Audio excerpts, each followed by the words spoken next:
All right, I'll read like a little bit from the last page so we know we're kind of where we were.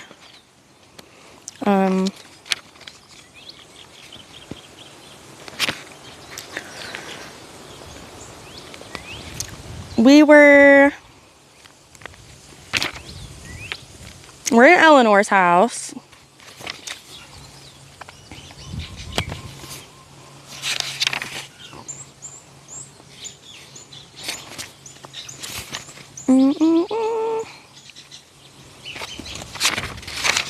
We're in Eleanor's house. I think Maggie and Dustfinger were like creeping up on Mo. He's like hiding the book in a different room.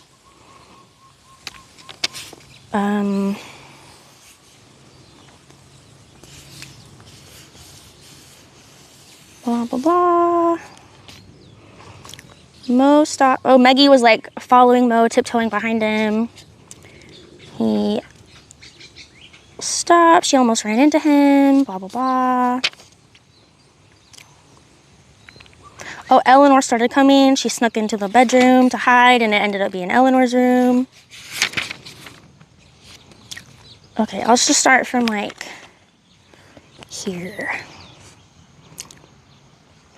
Maggie opened the nearest door and slipped through it. A four-poster bed, a dresser, a silver-framed photographs, and pile of books on the bedside table. A catalog lying open on the rug, its pages full of pictures of old books. She was in Eleanor's bedroom. Heart thudding, she listened for noises outside. She could hear Eleanor's energetic footsteps and then the sound of the library door closing for the second time. Cautiously, she slipped out into the corridor again. She was still standing outside the library, undecided, when she felt a hand suddenly laid on her shoulder from behind. Another hand stifled her cry of alarm. "It's only me," breathed Dustfinger into her ear. "Keep quiet or we're both in trouble, understand?" Maggie nodded, and Dustfinger slowly took his hand away from her mouth. "Your father's going to give that old witch the book, right?" he whispered. "Has he taken it out of the van? Tell me, did he have it with him, didn't he?" Maggie pushed him away. "I don't know," she snapped. "Anyway, what business is it of yours?" "What business is it of mine?" Dustfinger laughed quietly. "Well, perhaps I'll tell you sometime. But just now, all I want to know is whether you've seen it." Maggie shook her head. She didn't know why she was lying to Dustfinger. Perhaps because he had pressed his hand over her mouth a little too hard. "Maggie, listen to me." Dustfinger looked at her intently. His scars were like pale lines that someone had drawn on his cheeks. 2 slightly curved marks on the left cheek, a third and longer line on the right cheek running from ear to nostril. "Capricorn will kill your father if he doesn't get that book," hissed Dustfinger. "Kill him, do you understand? Didn't I tell you what he's like? He wants the book, and he always gets what he wants. It's ridiculous to believe it will be safe from him here." "Well, Mo doesn't think so." Dustfinger straightened up and stared at the library door. "Yes, I know," he murmured. "That's the trouble. And so," he said, putting both hands on Maggie's shoulders and propelling her toward the closed door, "so now you're going to go in there, the picture of innocence, and find out what the pair of them are planning to do with that book, okay?" Maggie was about to protest, but before she knew it, Dustfinger had opened the door and pushed her into the library. Okay, now we're to chapter 5. For anyone who's new, who hasn't heard me read before, this book, for every chapter, comes with like a little excerpt from like a different book or a poem or a story or like just anything. And it's like kind of like a foreshadowing for like what's to come in the chapter, kind of. That's what is like the beginning of every chapter. So this one is from Curse on Book Thieves, from the Monastery of San Pedro, Barcelona, Spain. "For him that stealeth or borroweth and returneth not this book from its owner, let it change into a serpent in his hand and rend him. Let him be struck with palsy and all his members blasted. Let him languish in pain, crying aloud for mercy, and let there be no surcease to this agony till he sing in dissolution. Let bookworms gnaw his entrails, and when at last he goeth to his last punishment, let the flames of hell consume him forever."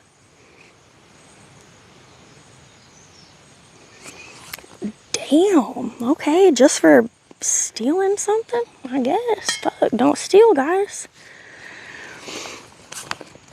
They had unwrapped the book. Maggie saw the brown paper lying on a chair. Neither of them noticed that she had come in. Eleanor was bending over one of the reading desks with Mo beside her. They both had their backs to the door. Amazing. I thought there wasn't a single copy left, Eleanor was saying. There are strange stories about this book going around. A second-hand dealer from whom I buy quite often told me that 3 copies were stolen from him a few years ago, and on the same day, too. And I've heard much the same story from 2 other booksellers. Really, yes, very strange, said Mo, but Maggie knew his voice well enough to know that he was only pretending to be surprised. Well, anyway, even if it wasn't a rare book, it means a lot to me, and I'd like to be sure it's in safe hands for a while, just till I come back for it. All books are in safe hands with me, replied Eleanor, sounding cross. You know that. They're my children, my inky children, and I look after them well. I keep the sunlight away from their pages, I dust them and protect them from hungry bookworms and grubby human fingers. This one shall have a place of honor, and no one will see it until you want it back. I don't really welcome visitors to my library. They just leave fingerprints and stray hairs in my poor books. Anyway, as you know, I have a very expensive burglar alarm system. Yes, that's extremely reassuring. Mo's voice sounded relieved. Thank you, Eleanor. I'm really most grateful, and if anyone comes knocking at your door in the near future asking about the book, please will you make out like you've never heard of it, all right? Of course, I'd do anything for a good bookbinder, and anyway, you're my niece's husband. I really do miss her sometimes, you know. I expect you feel the same. Your daughter seems to be getting along all right without her, though. She hardly remembers her mother, said Mo quietly. Well, that's a blessing, wouldn't you say? Sometimes it's a good thing we don't remember things half as well as books do. But for them, we probably wouldn't know anything for very long. It would all be forgotten. The Trojan War, Columbus, Marco Polo, Shakespeare, all the amazing kings and gods of the past. Eleanor turned around and froze. Did I fail to hear you knock? She asked, staring so angrily that Maggie had to summon up all her courage not to turn around and slip quickly back into the hallway. How long have you been there, Maggie? Asked Mo. Maggie stuck her chin out. She can see it, but you hide it away from me, she said. Attack, she knew, is the best form of defense. You never hid any book from me before. What's so special about this one? Will I go blind if I read it? Will it bite my fingers off? What terrible secrets are in there that I shouldn't know about? I have my reasons for not showing it to you, replied Mo. He looked very pale. Without another word, he went over and tried to lead her to the door, but Maggie tore herself away. Pig-headed, isn't she? Remarked Eleanor. It almost makes me like her. Her mother was just the same, I remember. Come here. She stepped aside and beckoned Maggie over. Look, you can see there's nothing very exciting about this book, at least not to you, but see for yourself. We're always most likely to believe the evidence of our own eyes, or doesn't your father agree? She cast Mo an inquiring glance. Mo hesitated, then resigned himself and nodded. The book was lying open on the reading desk. It didn't seem particularly old. Maggie knew what really old books looked like. She had seen books in Mo's workshop with their pages spotted like leopard skin and almost as yellow. She remembered one with a binding that had been attacked by woodworms. The traces of their jaws had looked like tiny bullet holes, and Mo had gotten out his book block, carefully fixed the pages back together, then, as he put it, gave them a new dress. Such a dress could be made of leather or linen. It might be plain, or Mo might imprint a pattern on it with his tiny decorative stamps. Need some water.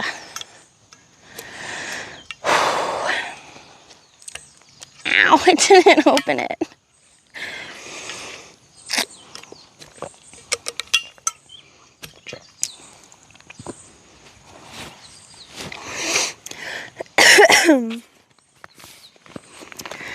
This book was bound in linen, silvery green like willow leaves.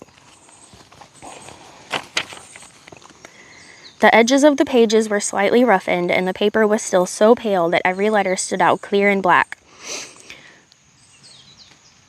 A narrow red bookmark lay between the open pages. The right-hand page had an illustration on it, showing women in magnificent dresses and a fire eater, acrobats, a man who looked like a king. Maggie turned the pages. There weren't many illustrations, but the first letter of each chapter was itself a little decorative picture. Animals sat on some of these initial letters, plants twined around others, one F burned bright as fire. The flames looked so real that Maggie touched them with one finger to make sure they weren't hot. The next chapter began with an N. An animal with a furry tail sat perched in the angle between the second and third strokes of the letter. No one saw him slip out of town, read Maggie, but before she could get any further with the story, Eleanor closed the book in her face. I think that'll do, she said, tucking it under her arm. Your father's asked me to put this book somewhere safe for him, and so I will. Mo took Maggie's hand again, and this time she followed him.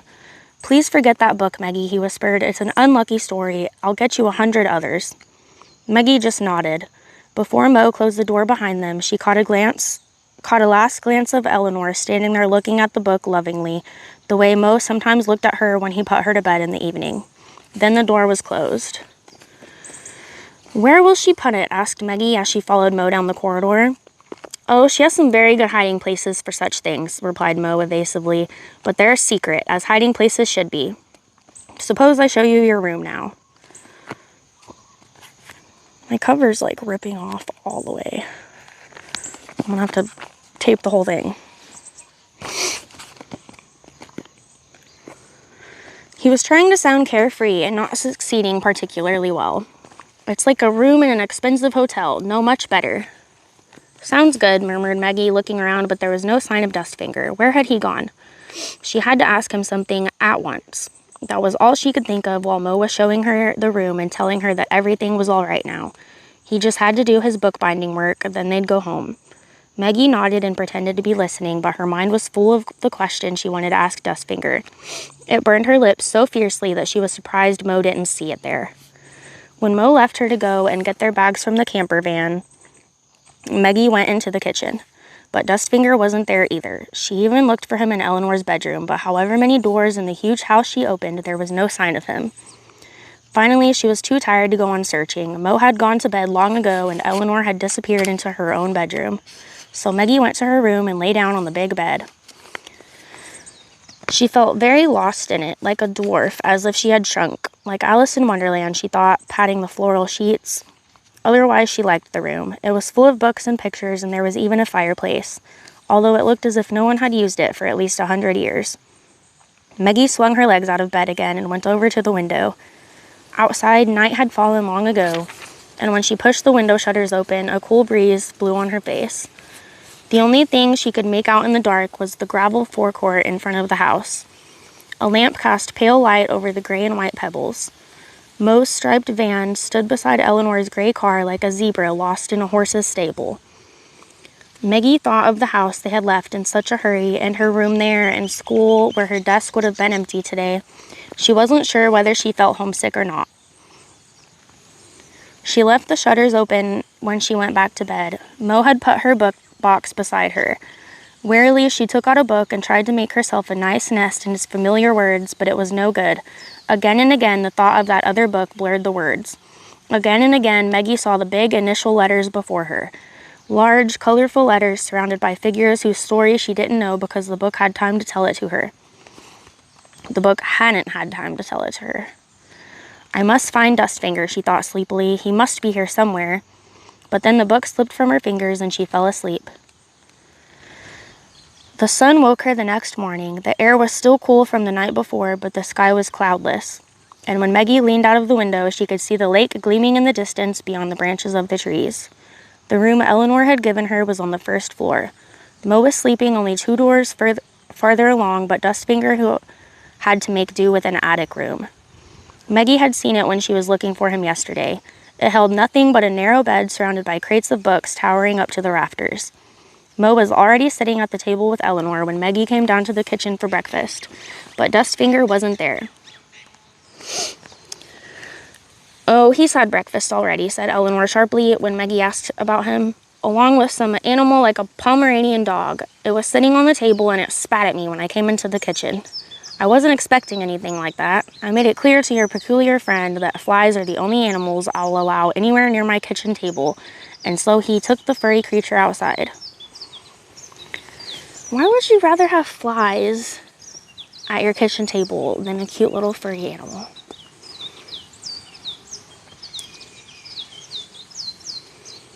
What do you want him for? Asked Mo. Oh, nothing special. I just want to ask him something, said Maggie. She hastily ate half a slice of bread, drank some of the horribly bitter cocoa Eleanor had made, and went outside. She found Dustfinger behind the house, standing on a lawn of short, rather rough grass where a solitary deck chair stood next to a plaster angel. There was no sign of Gwen.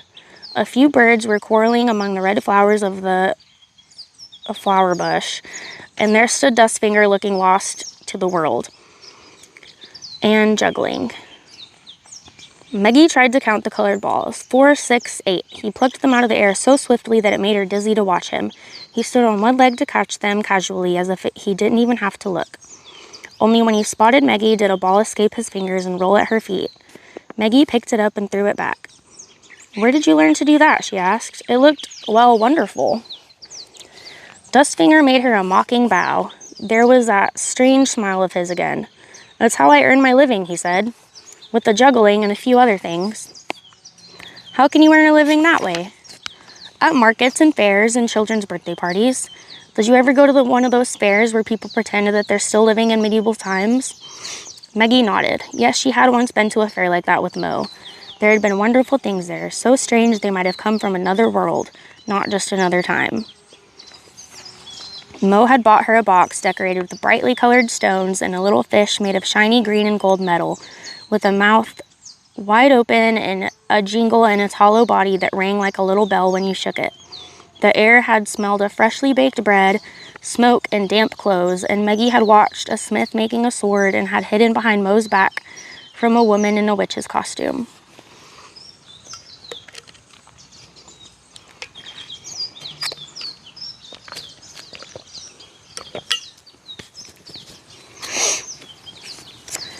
Dustfinger picked up his juggling balls and put them back in his bag, which was standing open on the grass beside him. Meggie went over to it and looked inside. She saw some bottles, some white cotton wool, and a carton of milk. But before she could see any more, Dustfinger closed the bag. "Sorry, trade secrets," he said. "Your father's given the book to Eleanor, hasn't he?" Meggie shrugged her shoulders. "It's all right, you can tell me. I know anyway. I was listening. He's mad to leave it here, but what can I do?" Dustfinger sat down on the deck chair. His backpack was on the grass next to him, with a bushy tail spilling out of it. "I saw Gwen," said Meggie. "Did you?" Dustfinger leaned back, closing his eyes. His hair looked even paler in the sunlight. "So did I. He's in the backpack. It's the time of day when he sleeps." "I mean, I saw him in the book." Meggie didn't take her eyes off Dustfinger's face as she said this, but it didn't move a muscle. His thoughts couldn't be read on his brow in the same way as she could read Mo's. Dustfinger's face was a closed book, and Meggie had the feeling that if anyone tried reading it, he would rap their knuckles. "He was sitting on a letter," she went on a capital N. "I saw his horns." "Really?" Dustfinger didn't even open his eyes. "And do you know which of her thousands of shelves that book-mad woman put it on?" Meggie ignored his question. "Why does Gwen look like the animal in the book?" she asked. "Did you really stick those horns on him?"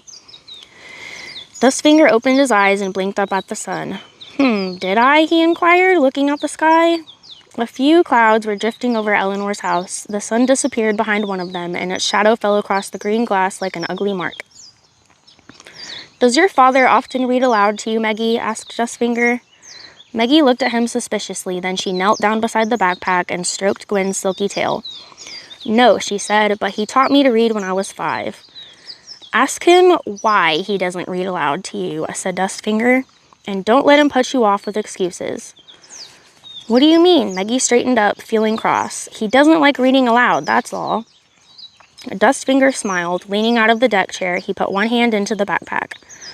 "Aw, that feels like a nice full stomach," he commented. "I think Gwen had a good hunting last night." "I hope he hasn't been plundering a nest again. Perhaps it's just Eleanor's rolls and eggs." Gwen's tail twitched back and forth, almost like a cat's. Let me go back and see if there's a picture of Gwen for anybody who hasn't seen him. Because I know there's a little drawing of him in here somewhere. I know a few of y'all would like an image, but it's basically like a ferret with horns. Like a marten with horns, to be exact.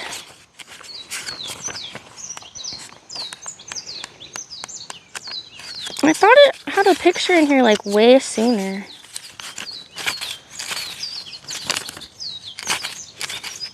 Maybe I'm wrong. Oh no, here it is. So, like, I mean, I like to have images of things, so I figure anybody would. Like, this is who they're talking about whenever they talk about Gwen, and Gwen is a little boy, Martin, ferret thing.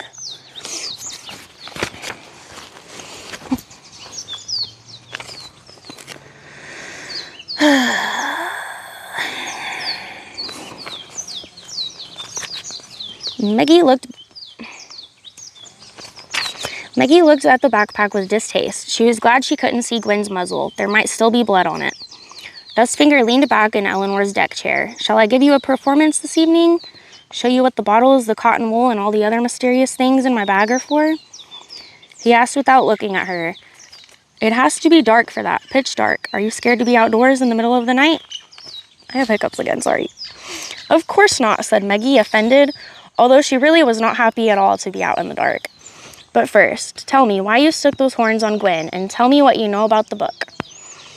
Oh, I know a lot about that book, he said, and perhaps I'll tell you sometime, but first the two of us have a date. Here at 11 o'clock tonight, okay? Maggie looked up at the blackbird singing its heart out on Eleanor's rooftop. Okay, she said, 11 o'clock tonight. Then she went back to the house. It's getting hot out here. It's gotta be cooler out here than it is inside, though. Am I sweating? Y'all don't let me walk around looking sweaty. But change my shirt. Get my shirt wet or something. It'll rain on me after all. Fuck. Eleanor had suggested that Mo set up his workshop next door to the library, but there was a little room where she kept her collection of old books about animals and plants, for there seemed to be no kind of book that Eleanor didn't collect. She kept this collection on shelves of pale, honey-colored wood. On some of the shelves, the books were propping up glass display cases of beetles pinned to cardboard, which only made Maggie dislike Eleanor all the more. By the only window was a handsome table with turned legs, but it was barely half as long as the one Mo had in his workshop at home. Perhaps that was why he was swearing quietly to himself when Maggie put her head around the door. Look at this table, he said. You could sort a stamp collection on it, but not bind books. The whole room is too small. Where am I going to put the press and my tools? Last time I worked up in the attics, but now they're filled with crates of books too. Maggie stroked the spines of the books, crammed close together on the shelves. Just tell her you need a bigger table. Carefully, she took a book off the shelf. It contained pictures of the strangest insects. Beetles with horns, beetles with... What the fuck is that? Proboscises? Proboscises? I don't know what the fuck that is. Proboscises. One even had a proper nose. Maggie pressed her forefinger over the pastel-colored pictures. Mo, why haven't you ever read aloud to me? Her father turned around so abruptly that the book almost fell from her hand. Why do you ask me that? You've been talking to Dustfinger, haven't you? What did he tell you? Nothing at all. Maggie herself didn't know why she was lying. She put the beetle book back in its place. It felt almost as if someone were spinning a very fine web around the two of them. A web of secrets and lies closing in on them all the time. I think it's a good question, though, she said. She took out another book. It was called Masters of Disguise. The creatures in it looked like live twigs or dried leaves. Mo turned his back to her again. He began laying out his implements on the table, even though it was too small. His folding tool on the left, then the round-headed hammer he used to tap the spines of books into shape, the sharper paper knife. He usually whistled under his breath as he worked, but now he was perfectly quiet. Maggie sensed his thoughts were far away, but where? Finally, he sat on the side of the table and looked at her. I just don't like reading aloud, he said, as if it was the most uninteresting subject in the world. You know I don't, that's all. But why not? I mean, you make up stories, you tell me wonderful stories. You can do all the voices and make it exciting and then funny. Mo crossed his arms over his chest as if hiding behind them. You could read me Tom Sawyer, suggested Maggie, or how the rhinoceros got his skin. That was one of Mo's favorite stories. When she was smaller, they sometimes played at having crumbs in their clothes, like the crumbs in the rhino's skin. Yes, an excellent story, murmured Mo, turning his back to her again. He picked up the folder in which he kept his end papers and leafed absent-mindedly through them. Every book should begin with attractive end papers, he had once told Maggie, preferably in a dark color, dark red or dark blue, depending on the binding. When you open the book, it's like going to the theater. First you see the curtain, then it's pulled aside and the show begins. Maggie, I really do have to work now, he said, without turning around. The sooner I'm through with Eleanor's books, the sooner we can go home again. Maggie put the book about creatures who were masters of disguise, back in its place. Suppose he didn't stick the horns on, she asked. What? Gwen's horns. Suppose Dustfinger didn't stick them on. Well, he did. Mo drew a chair up to the table that wasn't long enough for him. By the way, Eleanor's gone shopping. If you feel faint with hunger before she gets back, just make yourself a couple of pancakes, okay? Okay, murmured Maggie. For a moment she wondered whether to tell him about her date with Dustfinger that night, but then she decided against it. Do you think I can take some of these books up to my room? She asked instead. I'm sure you can, so long as they don't disappear into your box. Like that book thief you once told me about? Maggie put 3 books under her left arm and 4 under her right arm. How many was it he stole? 30,000? 40,000, said Mo, but at least he didn't kill the owners. No, that was the Spanish monk whose name I've forgotten. Maggie went over to the door and opened it with her toe. Dustfinger says Capricorn would kill you to get a hold of that book. She tried to make her voice sound casual. Would he, Mo? Maggie! Mo turned around with the paper knife, pretending to point it at her threateningly. Go and lie in the sun or bury your pretty nose in those books, but please let me get some work done. And tell Dustfinger I will carve him into very thin slices with this knife if he goes on telling you such nonsense. That wasn't a proper answer, said Maggie, making her way out into the hallway with an armful of books. Once in her room, she spread the books out on the huge bed and began to read. She read about beetles who moved into empty snail shells, as we might move into an empty house, about frogs shaped like leaves and caterpillars with brightly colored spines on their backs, white-bearded monkeys, striped anteaters, and cats that dig in the ground for sweet potatoes. There seemed to be everything here, every creature Maggie could imagine, even more that she could never have dreamed existed at all. But none of Eleanor's clever books said a word about martins with horns. Maggie doing some deep diving research. She's fucking finding out they're full of shit.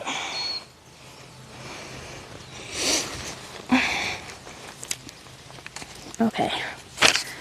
Chapter 6, guys. Fire and Stars. This little excerpt is from, I don't know how to say that name, Herzt, Hurst. Book of Minstrelsy.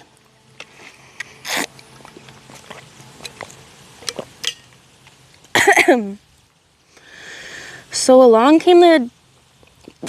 they came with dancing bears, dogs, and goats, monkeys and marmots. I don't know if that's marmot or marmot.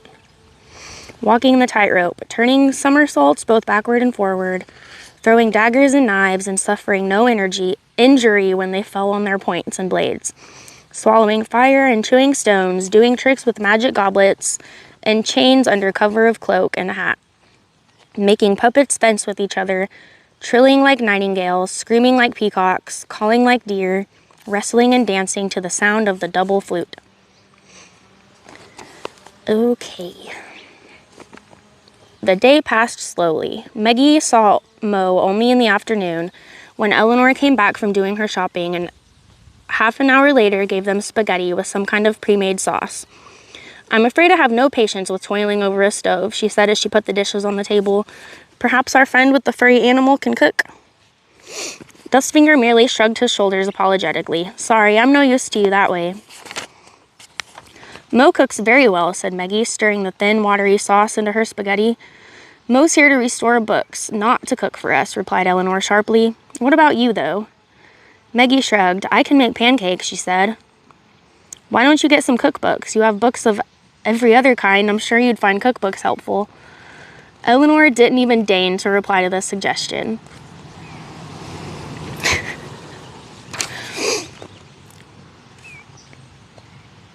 Eleanor is such a bitch. I love her. And by the way, there's a rule for nighttime, she said, when they had all been eating in silence for a while.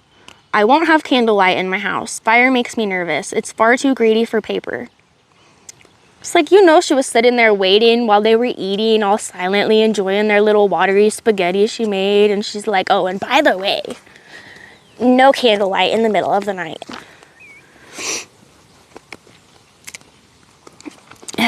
Maggie gulped. She felt caught in the act, for of course she had brought candles with her.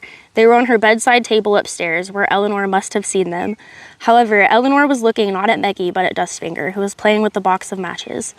I hope you'll take that rule to heart, she said to him, since we're obviously going to have the pleasure of your company for another night. Yes, if I may impose on your hospitality a little longer, I'll be off first thing in the morning, I promise. Dustfinger was still holding the matches. He didn't seem bothered by Eleanor's distrustful gaze. I'd say someone here has the wrong idea about fire, he said. It bites like a fierce little animal, admittedly, but you can tame it. And with these words, he took a match out of the box, struck it, and popped the flame open into his mouth. Into his open mouth. Maggie held her breath as his lips closed around the burning matchstick. Dustfinger opened his mouth again, took out the spent match, smiled, and left it on his empty plate. You see, Eleanor, he said, it didn't bite me. It's easier to tame than a kitten, and almost as easy as a dog. Eleanor just wrinkled her nose, but Maggie was so amazed that she could hardly take her eyes off Dustfinger's scarred face. She looked at Mo. The little trick with the burning match didn't seem to have surprised him. He shot a warning glance at Dustfinger, who meekly put away the box of matches in his pants pocket. But of course, I'll keep the no candles rule, he was quick to say. That's no problem, really. Eleanor nodded. Good, she said. And one more thing. If you go out again as soon as it's dark this evening the way you did last night, you'd better not be back too late because I switch on the burglar alarm at 9:30 on the dot. Odd, then I was in luck yesterday evening. Dustfinger slipped some spaghetti into his bag. Eleanor didn't notice, but Maggie did. Yes, I do enjoy walking at night. The world's much more to my liking then. Not so loud, not so fast, not so crowded, and a good deal more mysterious. I wasn't planning to walk this evening. I have other plans for tonight, and I'll have to ask you to switch this wonderful system of yours on a little later than usual. Oh, indeed, and why may I ask?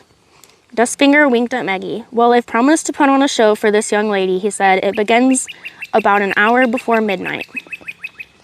Oh, yes? Eleanor dabbed some sauce off of her lips with a napkin. A little show? Why not in daylight? After all, the young lady is only 12 years old. She should be in bed at 8 o'clock. 8 o'clock, ma'am. Maggie tightened her lips. She hadn't been to bed as early as 8 o'clock since her fifth birthday, but she wasn't going through the trouble of explaining that to Eleanor. Instead, she admired the casual way Dustfinger reacted to Eleanor's hostile gaze. Ah, but you see, the tricks I want to show Maggie wouldn't look so good by day, he said, leaning back in his chair. I'm afraid I need the black cloak of night. Why don't you come and watch, too? Then you'll understand why it all has to be done in the dark. Go on, accept his offer, Eleanor, said Mo. You'll enjoy the show, and perhaps you won't think fire so sinister. It's not that I think it's sinister. I don't like it, that's all, remarked Eleanor, unmoved. He can juggle, Maggie burst out, with 8 balls. 11, Dustfinger corrected her, but juggling is more of a daylight skill. Eleanor retrieved a string of spaghetti from the tablecloth and glanced first at Maggie and then at Mo. She looked cross. Oh, very well. I don't want to be a spoil-sport, she said. I will go to bed with the book at 9:30 as usual and put the alarm on first. But when Maggie tells me she's going out for this private performance, I'll switch it off again for an hour. Will that be time enough? Ample time, said Dustfinger, bowing so low to her that the tip of his nose collided with the rim of his plate. Maggie bit back her laughter. It was about 5 to 11 when she knocked on Eleanor's bedroom door. Come in, she heard Eleanor call, and when she put her head around the door, she saw her aunt sitting up in bed, poring over a catalog as thick as a telephone directory. Oh, too expensive, she murmured. Take my advice, Maggie. Never develop a passion you can't afford. It'll eat your heart away like a bookworm. Take this book here, for example. Eleanor tapped her finger on the left-hand page of her catalog so hard that it wouldn't have surprised Maggie if she had bored a hole in it. What a fine edition, and in such good condition, too. I've been wanting it for 15 years, but it just costs too much money, far too much. Sighing, she closed her catalog, dropped it on the rug, and swung her legs out of bed. To Maggie's surprise, she was wearing a long floral nightdress. She looked younger in it, almost like a girl who had woken up one morning to find her face wrinkled. "Oh, well, you'll probably never be as crazy as I am," she muttered, putting a thick pair of socks on her bare feet. "Your father's not inclined to be crazy, and your mother never was either. Quite the opposite. I never knew anyone with a cooler head. My father, on the other hand, was at least as mad as me. I inherited over half my books from him, and what good did they do him? Did they keep him alive? Far from it. He died of a stroke at a book auction. Isn't that ridiculous?" Oh, dear.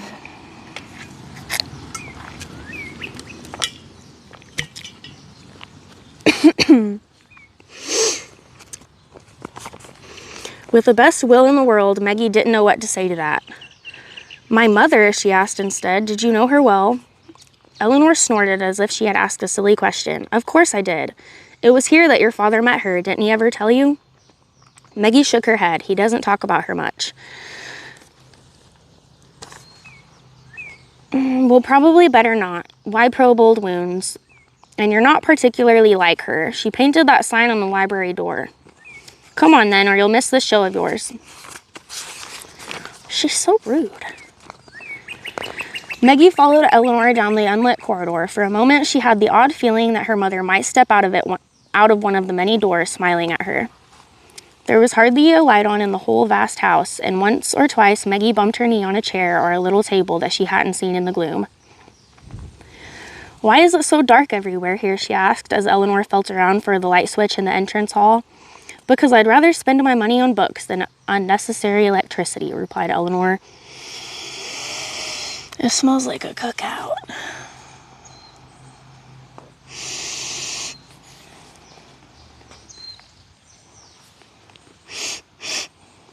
"Can somebody invite me? I'm hungry."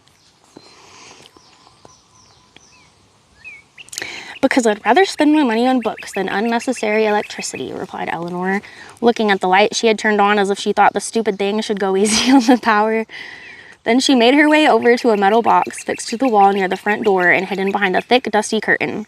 "I hope you switched your light off before you knocked on my door," she asked as she opened the box. "Of course," said Maggie, although it wasn't true. "Turn around," Eleanor told her before setting to work on the alarm system. She frowned. "Heavens, all these knobs. I hope I haven't done something wrong again. Tell me as soon as the show's over, and don't even think of seizing your chance to slink into the library and take a book off the shelves. Remember that I sleep right next door, and my hearing is keener than a bat's." Maggie bit back the answer on the tip of her tongue. Eleanor opened the front door. Without a word, Maggie pushed past her and went outside. It was a mild night, full of strange scents and the chirping of crickets. "Were you always as nice as this to my mother?" she asked as Eleanor was about to close the door behind her. Eleanor looked at her for a moment as if turned to stone. "Oh yes, I think so," she said. "Yes, I'm sure I was, and she was always as cheeky as you too. Have fun with your fire eater," and then she shut the door.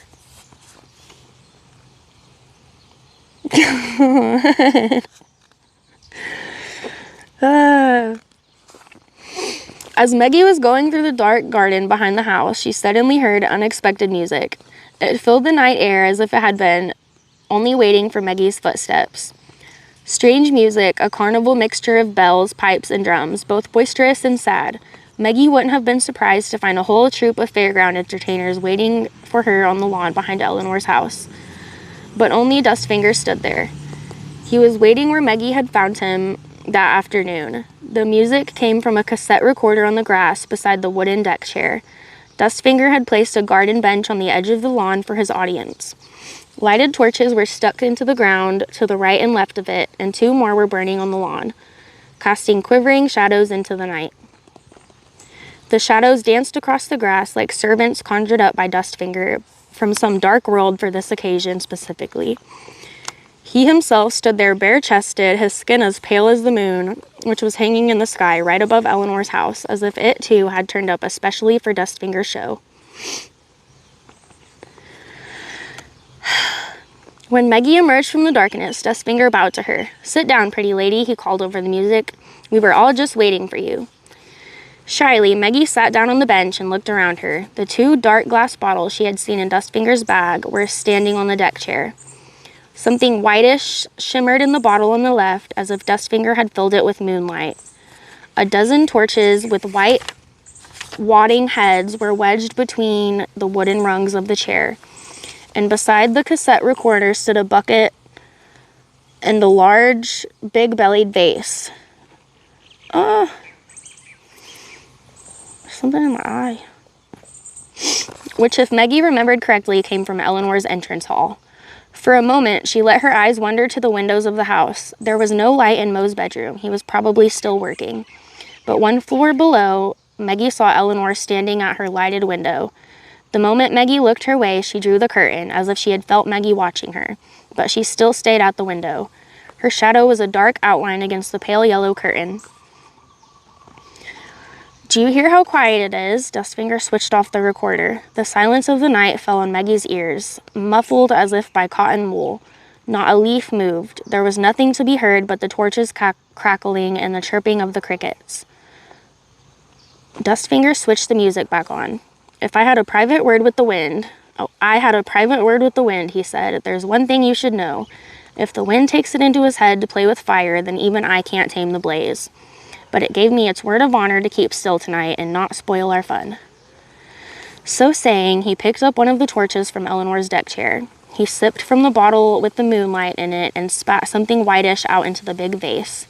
Then he dipped the torch he was holding into the bucket, took it out again, and held its dripping head of wadding to one of its burning sisters. The fire flared up so suddenly it made Maggie jump. However, Dustfinger put the second bottle to his lips, filling his mouth until his scarred cheeks were bulging.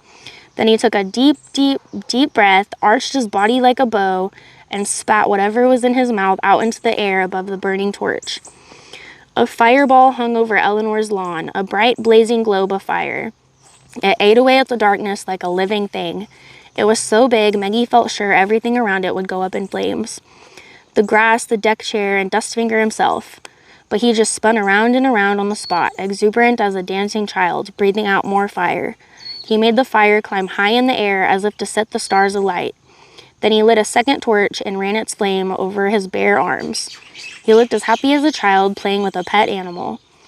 The fire licked his skin like something living, a darting, burning creature that he had befriended, a creature that caressed him and danced for him and drove the night away. He threw the torch high in the air where the fireball had just been blazing, caught it as it came down, lit more, juggled with 3, 4, 5 torches. Their fire whirled around him, danced with him, but never hurt him. Dustfinger, the tamer of flames, the man who breathed sparks, the friend of fire. He made the torches disappear as if the darkness had devoured them, bowed to the speechless Maggie with a smile before once more spitting fire out into the night's black face. Afterward, she could never say what had distracted her attention from the whirling torches and showers of sparks, making her look up once more at the house and its windows. Perhaps you feel the presence of evil on your skin, like a sudden heat or cold. Or perhaps it was just the light now seeping through the library shutters caught her eye. The light falling on the flower bushes where their leaves pressed close to the wood. Perhaps. She thought she heard voices rising above Dustfinger's music, men's voices, and a terrible fear rose inside her, as dark and strange as the terror she had felt on the night when she first saw Dustfinger standing out in the yard. As she jumped up, a burning torch slipped from his hands and fell on the grass. He quickly trod out the fire before it could spread any further, then followed the direction of Maggie's eyes, and he too looked at the house without a word. Maggie began to run. Gravel crunched under her feet as she raced towards the house. The front door stood ajar. There was no light in the entrance hall, but Maggie heard loud voices echoing down the corridor that led to the library. "Mo," she called. And there was that fear back again, digging its curved beak into her heart, taking her breath away. The library door was open too. Maggie was about to rush in when 2 strong hands grasped her by the shoulders. "Quiet," breathed Eleanor, pulling her into her bedroom. Maggie saw that her fingers were shaking as she locked the door. "Don't!" Maggie dragged Eleanor's hand away and tried to turn the key. She wanted to shout that she must help her father, but Eleanor put a hand over her mouth and pulled her away from the door. Hard as Maggie struggled, hitting and kicking, Eleanor was strong, much stronger than Maggie.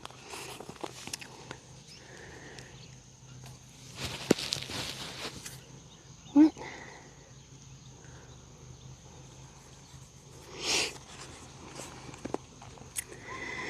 There are too many of them, Eleanor whispered as Maggie tried to bite her fingers. About 4 or 5, big, strong men, and they're all armed.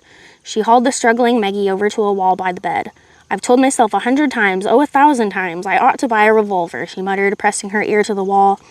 Of course it's here, the voice carried through the wall without Maggie having to strain to hear it, rasping like a cat's tongue. Should we get your little daughter from the garden to show us just where, or would you rather find it for yourself? Maggie tried to pull Eleanor's hand away from her mouth. Stop it, for goodness sake, Eleanor hissed in her ear. You'll only put him in more danger. Do you understand? My daughter? What do you know about my daughter? That was Mo's voice. Maggie sobbed aloud, and Eleanor's fingers were instantly back over to her face. I tried to call the police, she whispered in Maggie's ear, but the lines are all down.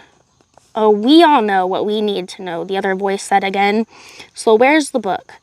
I'll give it to you, Mo's voice sounded weary, but I'm going with you because I want that book back as soon as Capricorn has finished with it. Going with them? What did he mean? He couldn't leave just like that. Maggie tried making for the door again, but Eleanor held her fast. Maggie did her best to push her away, but Eleanor simply wrapped her strong arms around her and pressed her fingers to Maggie's lips once more. All the better. We were told to bring you anyway, said a second voice. It had a broad, coarse accent. You have no idea how Capricorn longs to hear your voice. He's got great faith in your abilities, Capricorn has. That's right. The replacement Capricorn found for you makes a terrible hash of it, the rasping voice said again. Look at Cockerel there. Maggie heard feet scraping on the floor. He's limping, and Flatnose's face has seen better days. Not that he was ever much of a beauty. Don't just stand there talking, Basta. We haven't got forever. How about it? Do we take the kid as well? Another voice. That one sounded as if the speaker's nose were being pinched. Okay, so we've got Cockerel, Flatnose, and Basta. 3 names, 3 enemies. Those are names y'all need to know.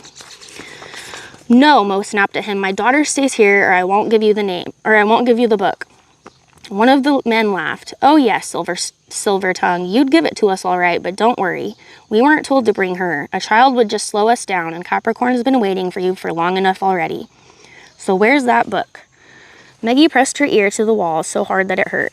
She heard footsteps and then a sound like something being pushed aside. Eleanor beside her held her breath. Not a bad hiding place, said the cat-like voice. Wrap it up, Cockerel, and take good care of it. After you, Silver Tongue, let's go.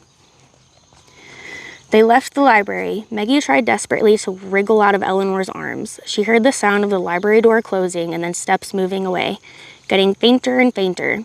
After that, all was still. Quite suddenly, Eleanor let go of her. Maggie rushed to the door, unlocked it, sobbing, and ran down the corridor to her library. It was deserted. No Mo.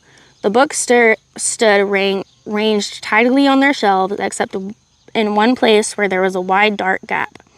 Maggie thought she saw a hinged flap, well hidden, standing open among the books. Incredible, she heard Eleanor saying behind her. They really were after just that one book. But Maggie pushed her aside and ran along the corridor. Maggie, Eleanor called after her. Wait, but what was there to wait for? For the strangers to take her father away? She heard Eleanor running after her. Eleanor's arms might be stronger, but Maggie's legs were faster. There was still no light in the entrance hall. The front door stood wide open. A cold wind blew in Maggie's face as she stumbled breathlessly out into the night.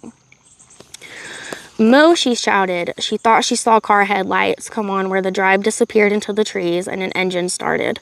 Maggie ran that way. She tripped and fell, grazing her knee on the gravel, which was wet with dew. Warm blood trickled down her leg, but she took no notice. She ran on and on, limping and sobbing, until she had reached the big wrought iron gate. The road beyond it was empty, and Mo was gone. We're on chapter 7 now, guys.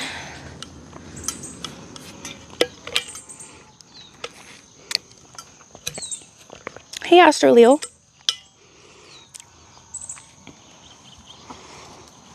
These are all great companion notes, Peachy.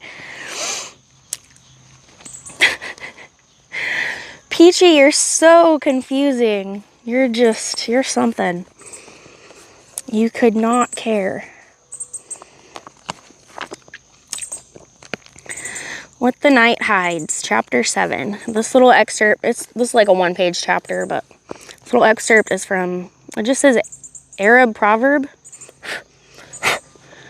1,000 enemies outside the house are better than one within. Dustfinger was hiding behind a chestnut tree when Maggie ran past him. He saw her stop at the gate and look down the road. He heard her calling her father's name in a desperate voice. Her cries, as faint as the chirping of a cricket in the vast black night, were lost in the darkness.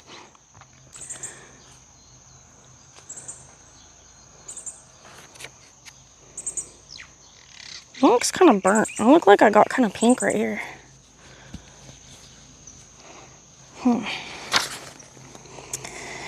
He saw her stop at the gate and looked. Oh, wait, that was not that. And when she gave up, it was suddenly very quiet, and Dustfinger saw Maggie's slim figure standing there as if she would never move again.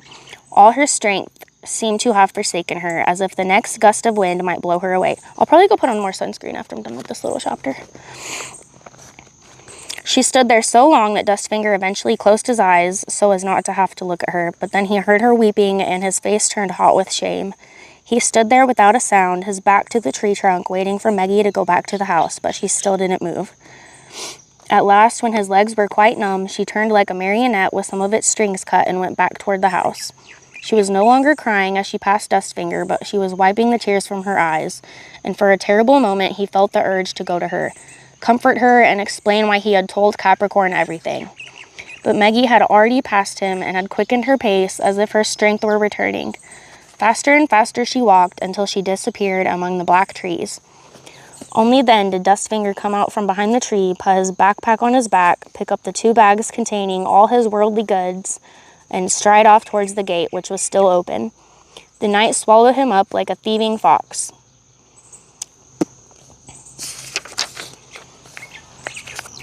All right. Now we're on chapter 8. I still want to read a little bit more. I think really just like one more chapter, maybe 2. But I do need to go reapply sunscreen because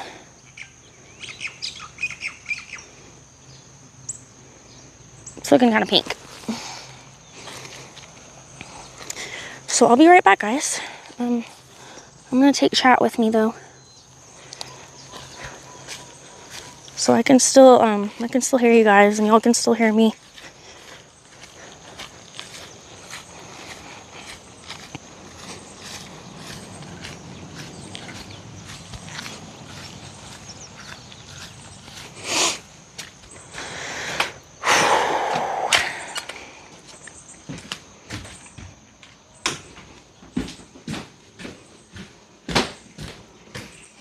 Bit old school for you. The book is old school for you, Peachy.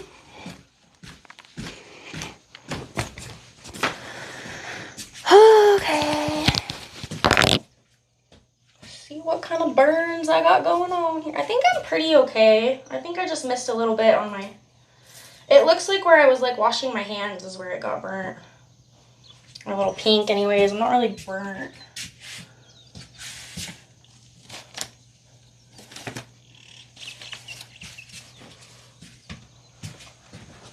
You are a modern man.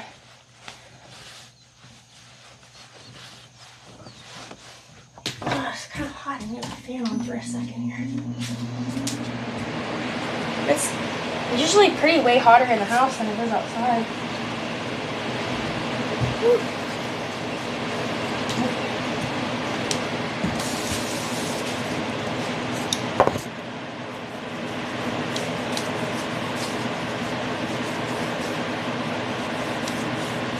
The sunscreen makes me look even whiter. Y'all can believe it. Mineral sunscreen. I had never tried it till I came here. They don't sell chemical sunscreen in Hawaii. It's illegal. So this is kind of new to me.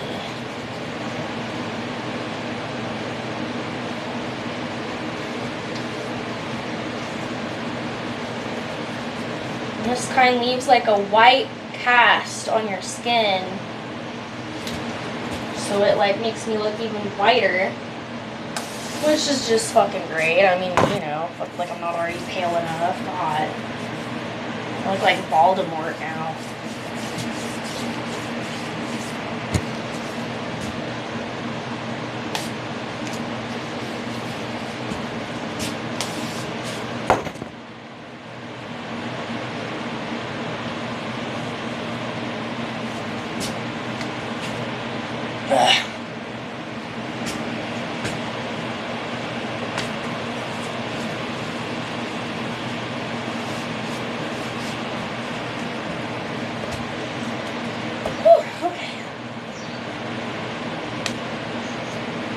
should buy a different kind to put on my face. I wonder if this is what kind of gave me a rash. Because I was using a different kind. So I got this one.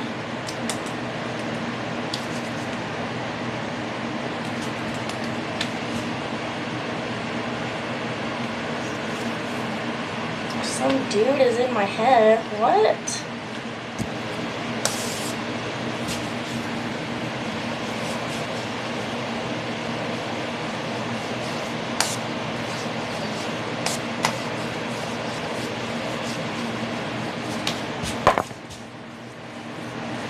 I probably should get a different kind for my face.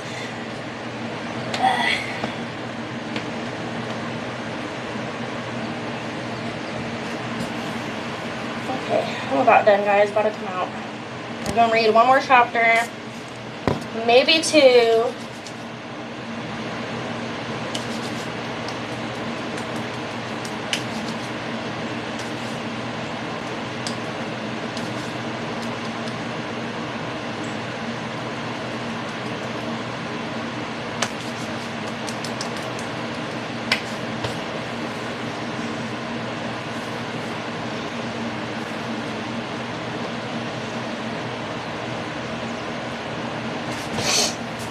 Okay.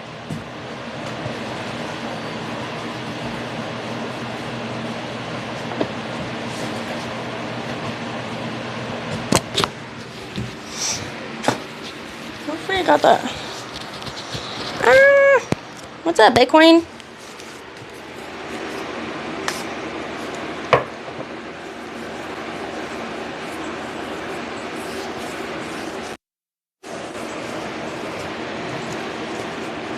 Hacking, Viking, and hiking. This is definitely what's on my shoes, though. I can tell. E2. I'm doing pretty alright. About to come back out and finish up the next couple chapters. Had to reapply sunscreen.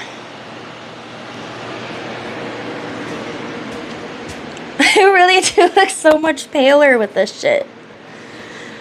Wild.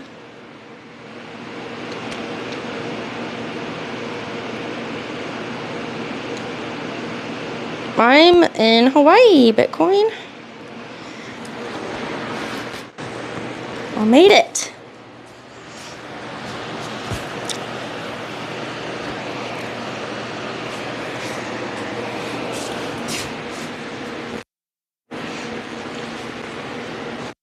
Oh my god, I can't get go.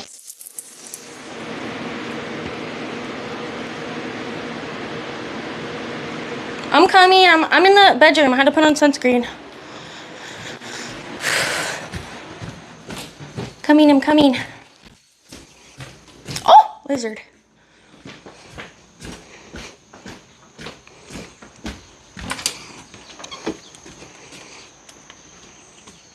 That's really the only place I got burned, guys. I got burned on my wrist.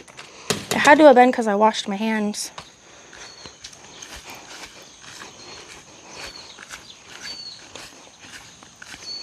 Because I be applying sunscreen like religiously.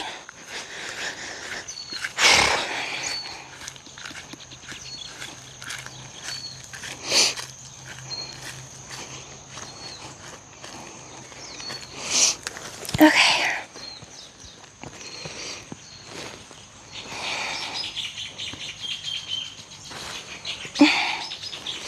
Find my groove in the fucking floor here. Ground.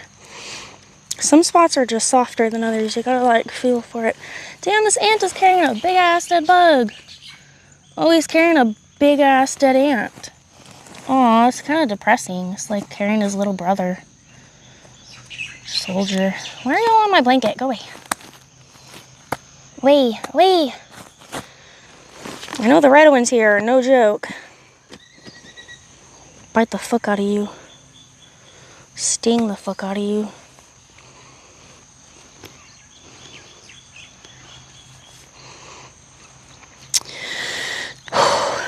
Okay. Alright, guys. Chapter 8. Alone. That's what the chapter's called. Someone did some voice work for you? I'm not sure what that means. I've never done any kind of voice work. Man, my blanket has a bunch of these little red ants on it. Y'all better stay out of my pants. Mind y'all's business and we're good.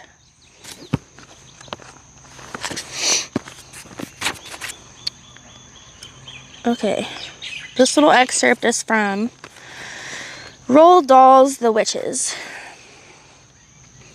Narration of A Bug's Life. This excerpt. Roald Dahl, The Witches. My darling, she said at last, are you sure you don't mind being a mouse for the rest of your life? I don't mind at all, I said. It doesn't matter who you are or what you look like, so long as somebody loves you. Eleanor was standing in the brightly lit doorway of the house when Maggie came back. She put a coat over her nightdress. The night was warm, but a cold wind was blowing from the lake. How desperate the child looked, and lost. Eleanor remembered the feeling. There was nothing worse. They've taken him away. Maggie's voice almost choked in her helpless rage. She glared angrily at Eleanor. Why did you hold me back? We could have helped him. Her fists were clenched as if she wanted to hit out blindly.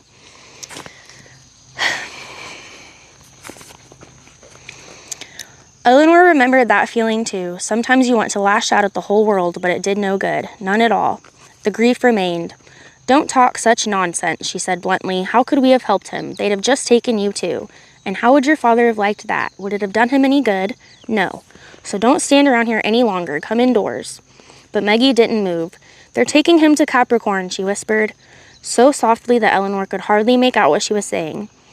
Taking him where? Maggie just shook her head and wiped her sleeve over her tear-stained face. The police will be here any minute, said Eleanor. I called them on your father's cell phone. I never wanted one of those, but now I think I'd better get one after all. They simply cut my phone line. Maggie still hadn't moved. She was trembling. They'll be well away by now anyway, she said. Good heavens, I'm sure no harm will come to him. Eleanor wrapped her coat more closely around her. The wind was getting up. There would be rain soon, she felt sure. Same.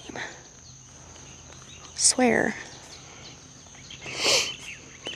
How do you know? Maggie's voice was trembling with anger. Heavens, thought Eleanor, if looks could kill, I'd be pushing up the daisies. Because he went with them of his own free will, she said crossly. You heard him too, didn't you? Maggie bowed her head. Of course she'd heard him. Yes, she whispered, he was more worried about that book than me. Eleanor had no answer to that. Her own father had been firmly convinced that books deserved more attention than children, and when he suddenly died, she and her two sisters had barely noticed his absence. It was as if he was just sitting in the library as usual, dusting his books. But Maggie's father wasn't like that. Nonsense. Of course he was worried about you, Eleanor said. I don't know any father who's more besotted with his daughter than yours. You wait and see. He'll be back soon. Now do come in. She reached out her hand to Maggie. I'll make you some hot milk with honey. Isn't that what children get when they're really miserable? But Maggie ignored the hand. She turned suddenly and ran away as if something had suddenly occurred to her. But suddenly in that sentence twice. Here, wait a minute, muttering crossly, Eleanor slipped her feet into her gardening shoes and stumbled after her. The silly girl was running around behind the house to the place where the fire eater had given his performance, but of course there was no one on the lawn now, just the burnt-out torches well stuck in the ground. Well, well, so Master Matchstick Swallower seems to be gone too, said Eleanor. At least he's not in the house. Perhaps he followed them. The girl went up to one of the burnt-out torches and touched its charred head. That's it. He saw what happened and followed them. She looked hopefully at Eleanor. Of course, that's what must have happened. Eleanor really did try hard not to sound sarcastic. So, I have to tell you guys too, a lot of these chapters are they'll switch point of views on you.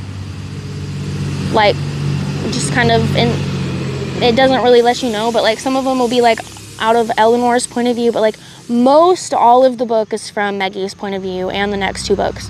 But a lot of them do, some of the chapters will switch point of view for a little bit. I think this one is from maybe Eleanor's point of view. I'm not sure, but it does do that, so just kind of keep up with that, I guess. Of course, that's what must have happened. Eleanor really did try hard not to sound sarcastic. How do you think he followed them? She added silently in her mind. On foot, but instead of saying so out loud, she put a hand on Maggie's shoulder. Heavens above, the girl was still shaking. Come on, she said. The police will be here soon, and there's nothing we can do just now. Your father will surely turn up in a few days' time. And perhaps your fire-breathing friend will be with him. You just have to put up with me in the meantime. Maggie merely nodded and unresistingly let Eleanor lead her back to the house. On one condition, though, said Eleanor as they reached the front door. Maggie looked at her suspiciously. While we're here on our own, do you think you could stop looking at me as if you wanted to poison me all the time? Could that be arranged? A small, sad little smile stole over Maggie's face. I should think so, she said. The two policemen whose car drew up on the gravel forecourt a little later asked a lot of questions, to which neither Eleanor nor Maggie had many answers. No, they had never seen the men before. No, they hadn't stolen money nor nothing else of value, just a book. The two men exchanged amused glances when Eleanor said that. She immediately gave them an angry lecture on the value of rare books, but that only made things worse. When Maggie finally said they'd be sure to find her father if they tracked down a bad man named Capricorn, they looked at each other as if she had seriously claimed that Mo had been carried off by the big bad wolf.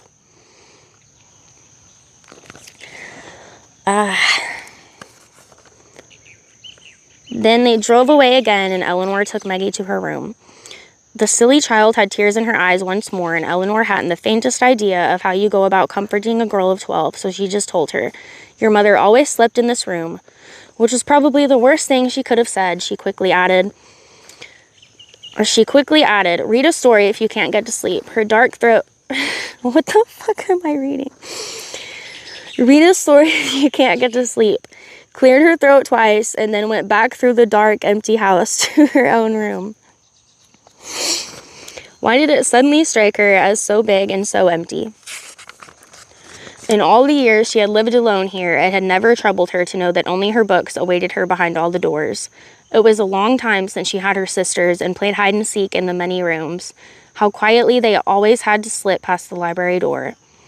Outside, the wind rattled the shutters of the windows. Heavens, I won't be able to sleep a wink, thought Eleanor. And then she thought of the book waiting beside her bed, and with a mixture of anticipation and a very guilty conscience, she disappeared into her bedroom. Chapter 9 is a poor exchange. I think this is going to be our last chapter, guys.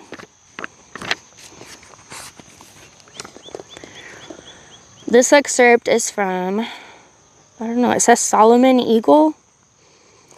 A strong and bitter book sickness floods one's soul. How ignominious to be strapped to this ponderous mass of paper. Print and dead man's sentiment. Would it not be better, finer, braver to leave the rubbish where it lies and walk out into the world free? A free, untrammeled, illiterate Superman? Maggie didn't sleep in her own bed that night. As soon as Eleanor's footsteps had died away, she ran into Mo's room. He hadn't unpacked yet, and his bag stood open beside his bed. Only his books were on the bedside table and a partly eaten chocolate bar. Mo loved chocolate. Even the mustiest old chocolate Santa Claus wasn't safe from him. Maggie broke a square off the bar and put it in her mouth, but it tasted of nothing but sadness. Mo's quilt was cold when she crept under it, and the pillow didn't yet smell of him either, only of laundry detergent. Maggie put her hand under the pillow. Yes, there it was, not a book, but a photograph. Maggie drew it out. It was a picture of her mother. Mo always kept it under his pillow. When she was little, she believed that Mo had simply invented a mother for her one day because he thought she'd have liked to have one. He told wonderful stories about her. Did I like her? Maggie always asked. Yes, very much. Where is she? She had to go away when you were just 3. Why? She just had to go away. A long way away? Yes, a very long way. Is she dead? No, I'm sure she isn't. Maggie was used to the strange answers Mo gave to many of her questions, but by the time she was 10, she no longer believed in a mother made up by Mo. She believed in one who had simply gone away. These things happened, and as long as Mo was there, she hadn't particularly missed having a mother. But now he was gone, and she was alone with Eleanor and Eleanor's pebble eyes. She took Mo's sweater out of his bag and buried her face in it. It's the book's fault, she kept thinking. It's all the book's fault. Why didn't he give it to Dustfinger? Sometimes when you're so sad and you don't know what to do, it helps to be angry. But then the tears came back again all the same, and Maggie fell asleep with the salty taste of them on her lips. When she woke, all of a sudden, her heart pounding and her hair damp with sweat, it all came back to her. The men, Mo's voice, the empty road. I'll go and look for him, thought Maggie. Yes, that's what I'll do. Outside, the sky was just turning red. Not long now and the sun would rise. It would be better if she had gone before it was really light. Mo's jacket was hanging over the chair under the window, as if he'd only just taken it off. Maggie took his wallet out of it. She'd need the money. Then she crept back to her room to pack a few things, only the essentials. A change of clothing and a photograph of herself and Mo, so that she could ask people if they'd seen him. Of course she couldn't take her book box. She thought of hiding it under the bed, but instead she decided to write Eleanor a note.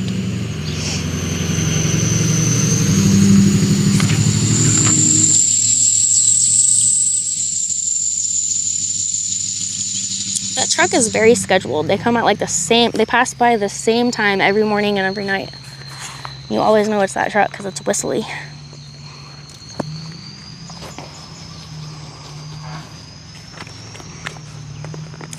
Dear Eleanor, she wrote, although she didn't really think that was the correct way to address an aunt. I have to go and look for my father, she went on. Don't worry about me. Well, Eleanor wasn't likely to do that anyway. And please don't tell the police I've gone or they'll be sure to bring me back. My favorite books are in my box. I'm afraid I can't take them with me. Please look after them. I'll come and get them as soon as I found my father. Thank you, Maggie. P.S. I know exactly how many books there are in the box. She crossed out that last sentence. It would only annoy Eleanor. And who knew what she might do with the books then? Sell them, probably. After all, Mo had given them all particularly nice bindings. None of them was bound in leather. Because Maggie didn't like to think of a calf or a pig losing its skin for her books. Luckily, Mo understood how she felt. Many hundreds of years ago, he had once told Maggie people made the bindings for particularly valuable books from the skin of unborn calves.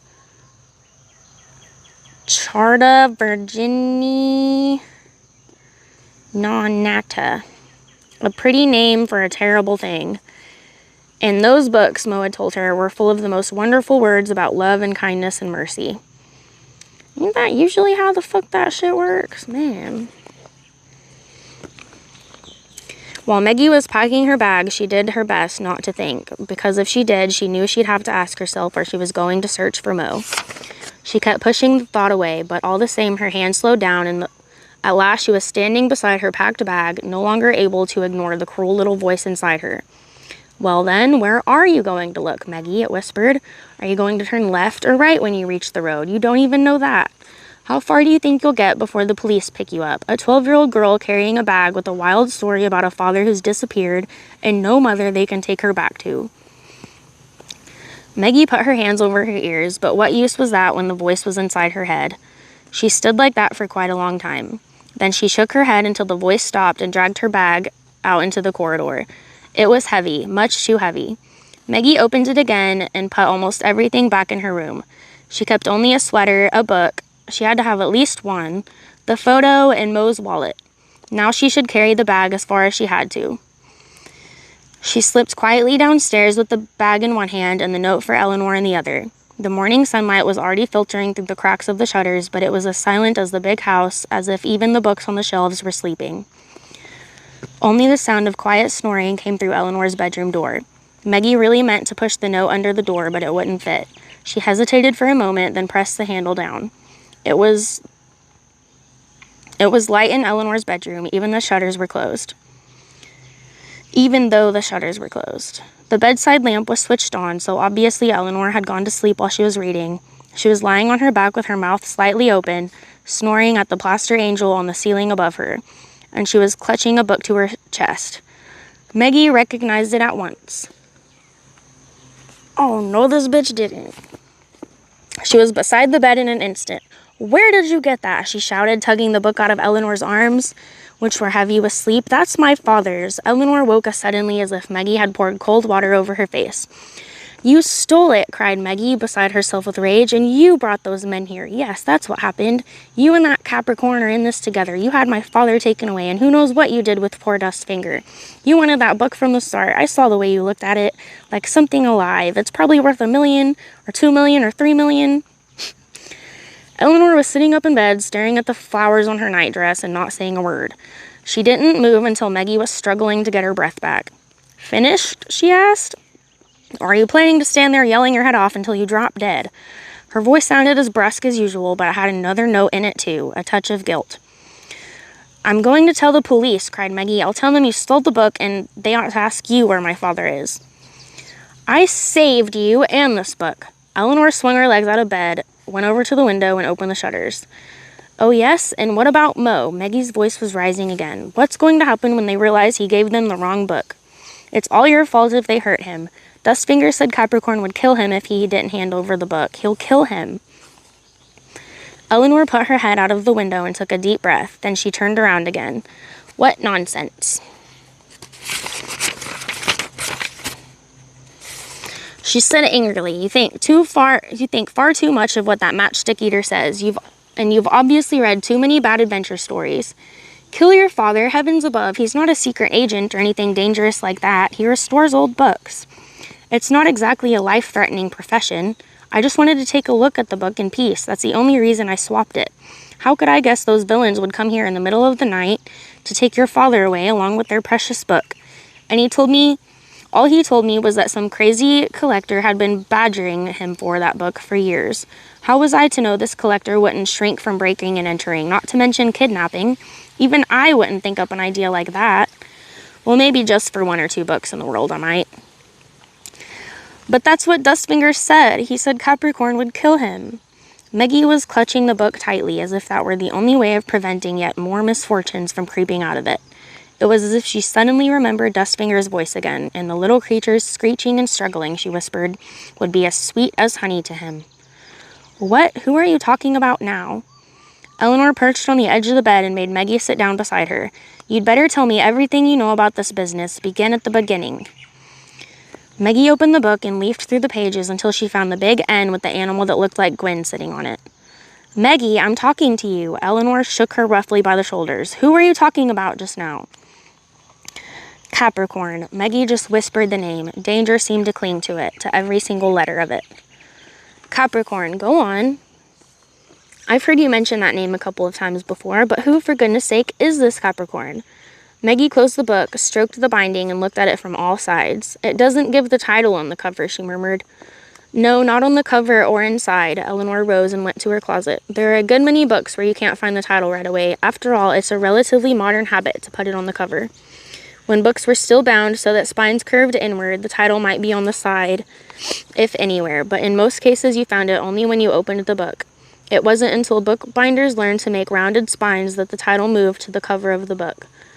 "Yes, I know," said Maggie impatiently, "but this isn't an old book. I know what old books look like." Eleanor looked at her ironically. "Oh, I apologize. I was forgetting you're a real little expert, but you're right, yes. This book isn't very old. It was published almost exactly 38 years ago. Ridiculously young for a book."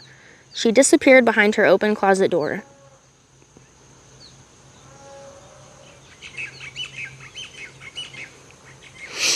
"But of course it has a title all the same. It's called Inkheart." "Ooh." "I suspect your father intentionally bound it so that no one could identify it just from looking at the cover. You don't even find the title on the first page."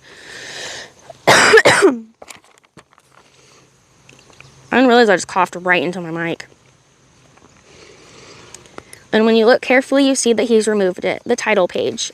Eleanor's nightdress landed on the carpet, and Maggie saw a pair of tights being put on over her bare legs. "We have to go to the police again," said Maggie. "What for?" Eleanor threw a sweater over the closet door. "What are you going to tell them?" Didn't you notice the way those two policemen looked at us last night? Eleanor imitated them. Oh yes, what was that again? Senora Loredon? Someone broke into your house after you've been kind enough to switch off the burglar alarm, and then this amazingly cunning burglar stole just one book, although there are books worth millions in your library, and then they took this girl's father away after he offered to go with them in any case? Yes, very interesting. And it seems that these men were working for a man named Capricorn. Doesn't that mean goat or something? Heavens above, child. Eleanor emerged from behind the closet door. She was wearing an unattractive checked skirt and a caramel-colored sweater that made her look as pale as dough. Oh, what's wrong with that? We can't all help it.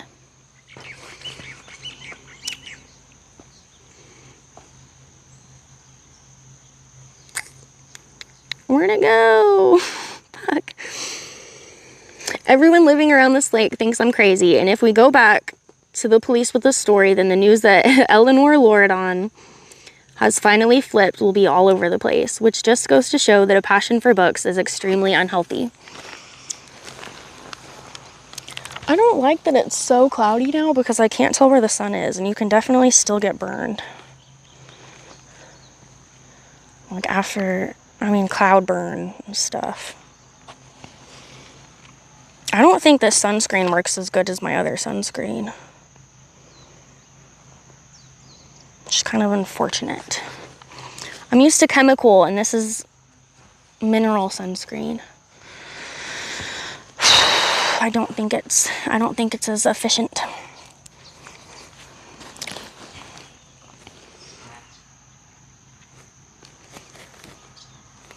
Why can't I just get a damn tan? I mean, fuck. What? I need to get up in the cam? Am I not in the cam already?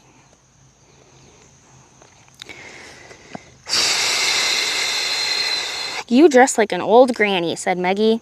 Eleanor looked down at herself. Thank you very much, she said, but comments on my appearance are uncalled for. Anyway, I could be your granny, with a little stretch of the imagination. Have you ever been married? No, why would I want to? And could you now kindly stop making personal remarks? Hasn't your father ever taught you that it's bad manners? Maggie did not reply. She wasn't sure herself why she had asked the question. This book isn't very valuable, isn't it? What, Inkheart?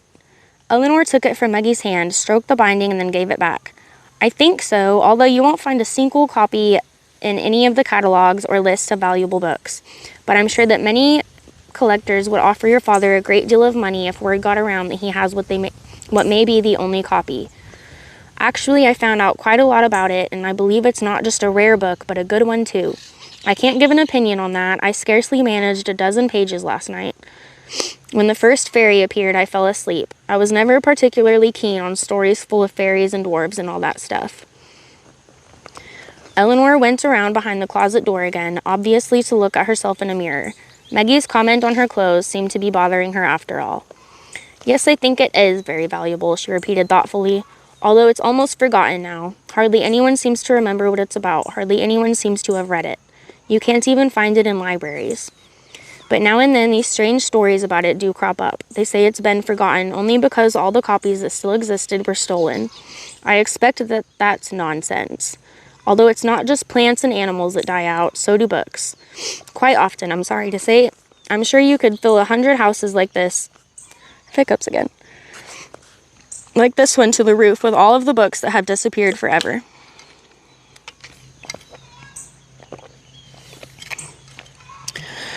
Whew.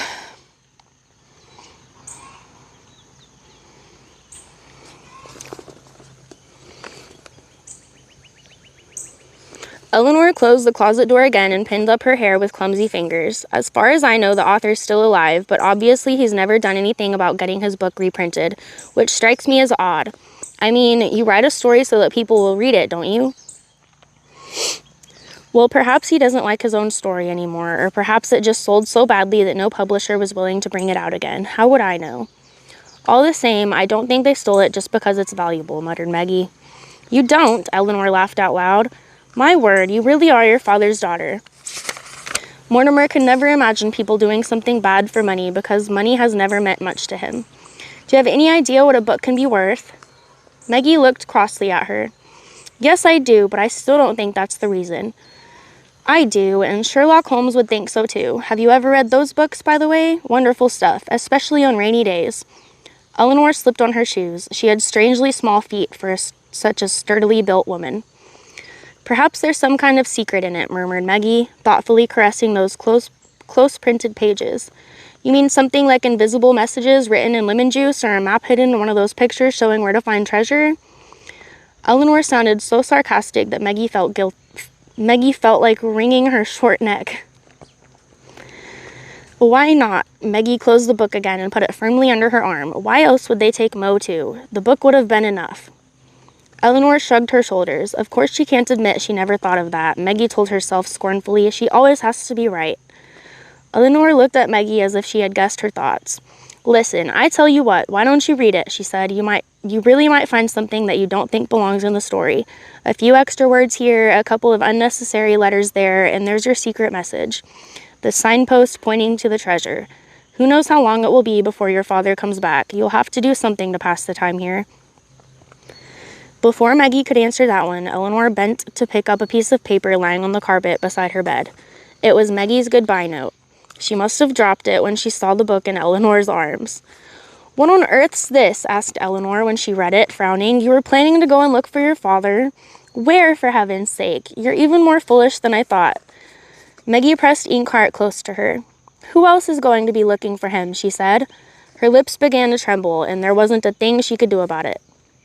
Well, then we'll just have to go and look for him together, replied Eleanor, sounding annoyed. But first, let's give him a chance to come back. Don't you think he'll be pleased to get back here only to find you've disappeared, gone looking for him in the big wide world? Maggie shook her head. Eleanor's carpet was swimming before her eyes, and a tear ran down her nose. Okay, that's all settled then, growled Eleanor, offering Maggie a cotton handkerchief. Blow your nose, and then we'll have breakfast. She wouldn't let Maggie out of the house before she had eaten a roll and swallowed a glass of milk. Breakfast is the most important meal of the day, she announced, buttering her own third slice of bread. And what's more, your father gets back. I don't want you telling him that I've been starving you, like the wicked stepmother in a fairy tale, you know? An answer sprang to the tip of Maggie's tongue, but she swallowed it along with the last of her roll and took the book outside.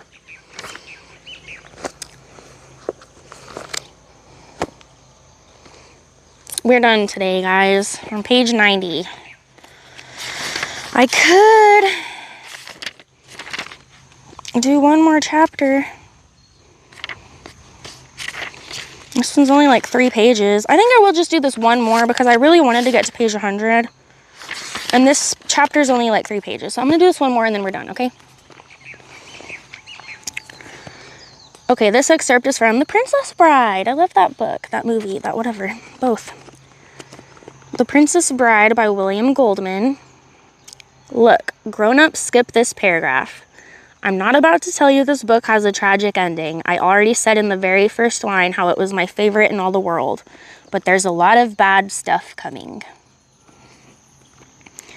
Maggie sat on the bench beside the house. Dustfinger's burnt-out torches were still stuck in the ground beside it. She didn't usually hesitate so long before opening a book, but she was afraid of what was waiting for her inside this one. This was a brand new feeling. She had never before been afraid of what a book would tell her. Far from it. Usually she was so eager to let it lead her into an undiscovered world, one that she had never been to before, that she often started to read at the most unsuitable moments. But both she and Mo often read at breakfast, and as a result, he had more than once taken her to school late. And she used to read under the desk at school, too. I would always do that shit. I got in trouble so many times for reading under my desk.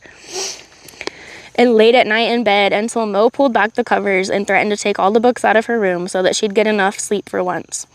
Of course, he would never have done such a thing, and he knew she knew he wouldn't, but for a few days after such a threat, she would put her book under her pillow around 9 in the evening and let it go on whispering to her in her dreams so that Mo could feel he was really being a good father. She wouldn't have put this book under her pillow for fear of what it might whisper to her. For the first time in her life, Maggie wasn't sure she wanted to enter the world waiting for her between the covers of a book. All the bad things that had happened over the last 3 days seemed to have come out of this book, and perhaps they were only a faint reflection of what still awaited her inside it. All the same, she had to begin. Where else was she to look for Mo? Eleanor was right. There was no point in simply running off at random. She had to look for Mo's trail among the printed letters in Inkheart. But she had hardly opened it at the first page when she heard footsteps behind her. "You'll get sunstroke if you keep on sitting in the full sunlight," said a familiar voice. Not for real, fuck.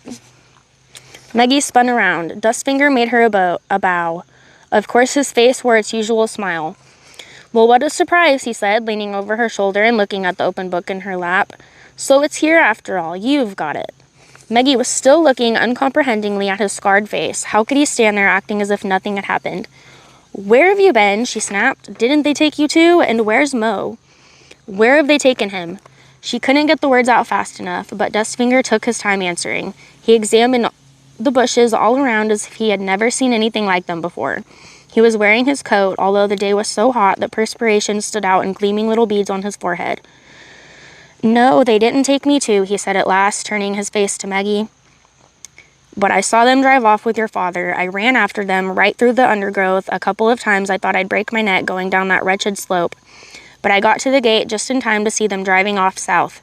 Naturally, I recognized them at once. Capricorn had sent his best men. Even Basta was with them." Maggie was staring at his lips, as if she could make the words come out faster. "Do you know where they've taken Mo?" Her voice shook with impatience. "To Capricorn's village, I think, but I wanted to be sure," said Dustfinger, taking off his coat and draping it over the bench. "So I ran after them. I know it sounds silly to run after a car," he added, and Maggie frowned in disbelief, "but I was so furious. It had all been for nothing. My warning you, the three of us coming here. Well, I managed to hitch a lift to the next village. They'd filled up the fuel tank there, 4 men in black, not very friendly, and they hadn't been gone for long. So I, borrowed a moped and tried to go on after them. Don't look at me like that. You can set your mind at rest. I put the moped back later. It wasn't particularly fast, but luckily the roads are very, very winding here, and I eventually saw them again very far down in the valley.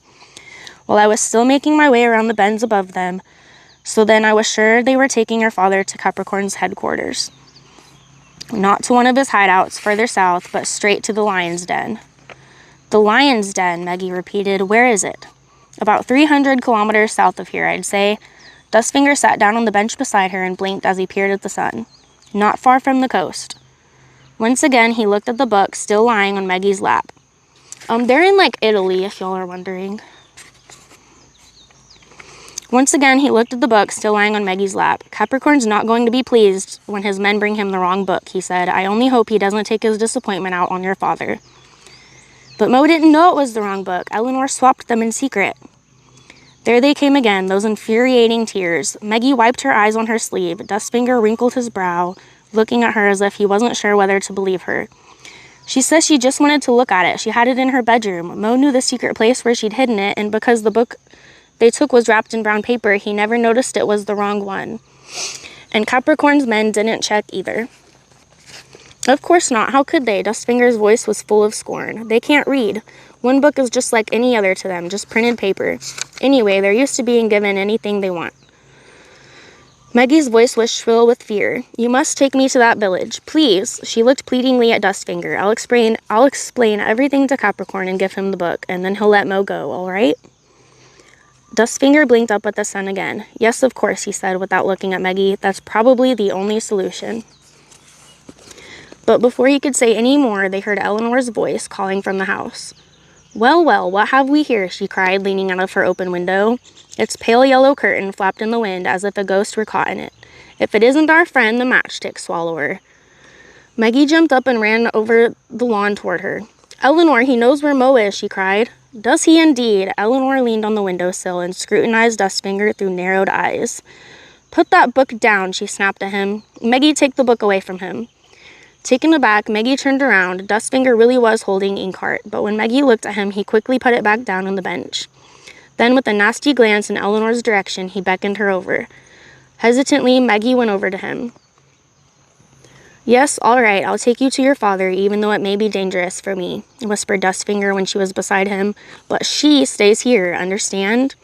He slyly nodded his head in Eleanor's direction. Maggie looked uncertainly at the house. Like me to guess what he whispered to you? Called Eleanor across the lawn. Dustfinger cast Maggie a warning glance, but she ignored it. He's going to take me to Mo, she called back. A good idea, called Eleanor, but I'm coming too, even if the pair of you might prefer to do without my company. We certainly might, muttered Dustfinger, smiling guilelessly at Eleanor. But who knows, perhaps we can swap her for your father. I dare say Capricorn could do with another maidservant. I know she's no good at cooking, but perhaps she can do the laundry, even if that's not something you learn from books. Maggie had to laugh, although she couldn't tell from Dustfinger's face if he was joking or meant it seriously. Now we're done reading for today.